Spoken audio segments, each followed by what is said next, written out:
The very people that should have been there providing oversight, in my view, were not at the table. This was supposed to be the end of an embarrassing saga, the moment consultant George Cuff released his $90,000 report on how Regina's tourism organization was rebranded as Experience Regina with sexualized slogans. But some say the details don't add up.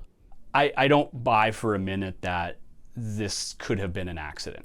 Councillor Andrew Stevens says it's not plausible that a junior employee signed off on the slogans without the knowledge or permission of senior management. This was not just some lowly marketing grad who put together a slogan and it happened to weasel its way through a maze of oversight mechanisms.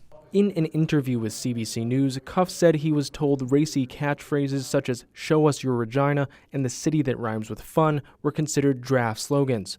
The website was not supposed to go live with them. There was no need to worry about, is this publicly palatable or isn't it?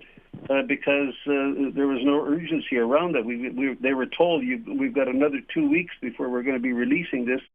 But public evidence, as well as documents obtained through access to information, show that not to be the case. A slideshow from June of last year shows "The city that rhymes with fun" appeared in a Tourism Regina presentation. Then, in January 2023, "Show Us Your Regina" was used by Tourism Regina on social media. And the contradictions do not stop there.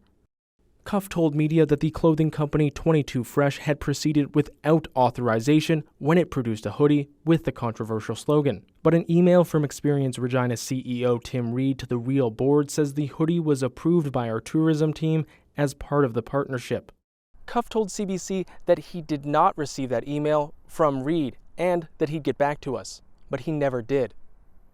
Experts say that Cuff's 114-page report doesn't have all the answers. It left a lot of questions for me about, how did this happen? How would you prevent it from happening again? And what might you do internally to see some of those major changes that might be required? CBC tried to clarify those inconsistencies. Tim Reed and Real board chair Wayne Morski declined interview requests. Alexander Kwan, CBC News, Regina.